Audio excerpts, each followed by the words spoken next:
Bonjour à toutes, bonjour à tous. Je suis Jean-Philippe Clerc. Nous devions avoir un cours ensemble de gestion financière début avril. Hélas, malheureusement, les conditions actuelles vont nous empêcher d'être dans la même salle et partager ces quelques instants de formation.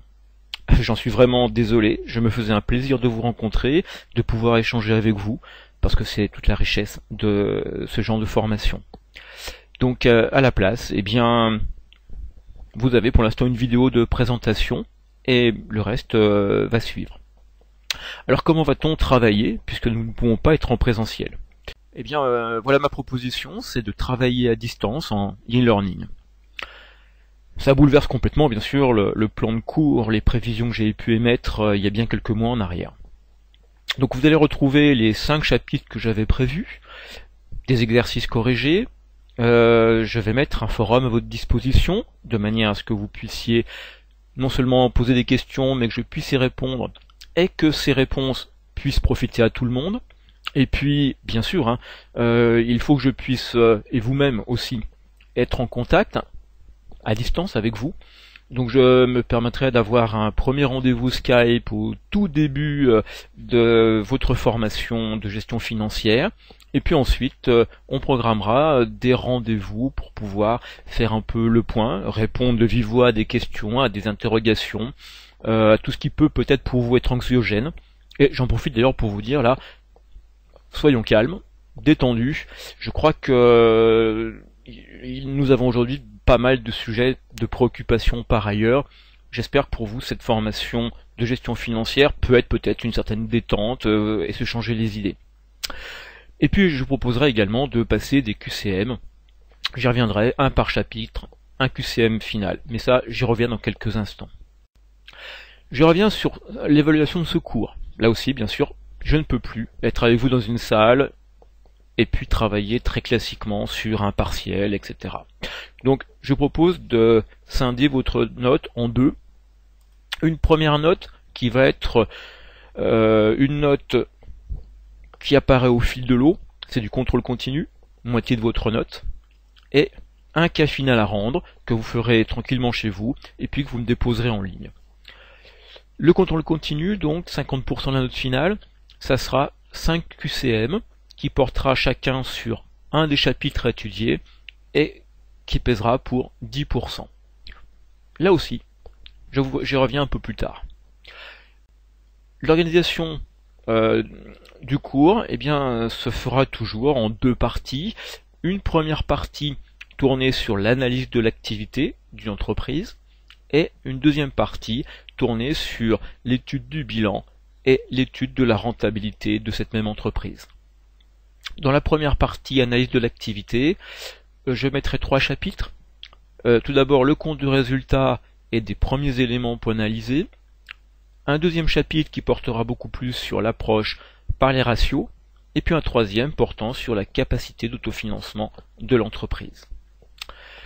La deuxième partie, bilan et rentabilité, ce seront 2 chapitres qui le composeront.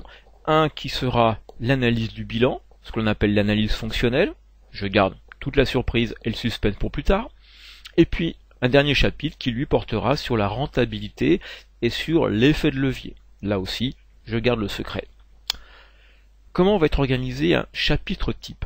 Puisque je vais faire en sorte qu'ils soient tous établis sur la même structure. Ça nous évitera de nous perdre. La structure générale d'un chapitre sera la suivante. Au tout début, une vidéo de présentation de ce chapitre. Point important, intérêt de celui-ci. Ensuite, une succession de vidéos. Par exemple ici, si je suis sur un chapitre numéro 1, chacune des vidéos seront numérotées 1.1, 1.2, etc. Des vidéos qui sont des vidéos de 6, 8, 10 minutes. Tout dépend de la partie du thème que je traiterai. Au-delà, ces vidéos, je pense, deviennent particulièrement lourdes. Donc je préfère avoir des petites vidéos courtes. L'intérêt étant pour vous de pouvoir revenir sur les points qui vous semblent obscurs de la vidéo. Et puis bien sûr après me poser des questions forum, vis-à-vis à distance bien sûr.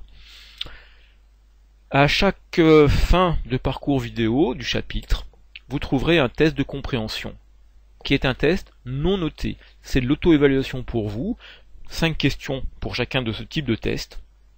Le but, c'est que vous puissiez déjà vous faire un petit bilan. Est-ce que vous avez retenu ce qui, moi, me semble les points essentiels, importants de ce chapitre? Et au cas où ça ne soit pas tout à fait ça, reprendre la vidéo ou les vidéos où il y a eu peut-être un moment de faiblesse de ma part, ou peut-être de la vôtre. Dans ce même chapitre, vous trouverez des exercices corrigés. Alors, suivant le chapitre, ça peut être 2, 3, voire plus. Là, ce sont des fichiers que je vous dépose en ligne. Très souvent des fichiers, soit Excel, soit Word, qui porteront sur des entreprises. La quasi-totalité d'entreprises que je vous proposerai sont des entreprises réelles. J'ai pu simplifier les chiffres, j'ai pu camoufler des noms parce qu'il y avait peut-être un peu de confidentialité derrière. Précaution que je prends toujours, c'est que les documents que je remets sont toujours des documents qui ne sont pas de l'année même. C'est toujours des documents qui ont 2 ans, 3 ans, 4 ans. La raison en est simple, c'est que l'entreprise peut être connue et n'apprécierait peut-être pas que je donne et que nous donnions plus largement un avis sur sa santé financière à l'heure actuelle.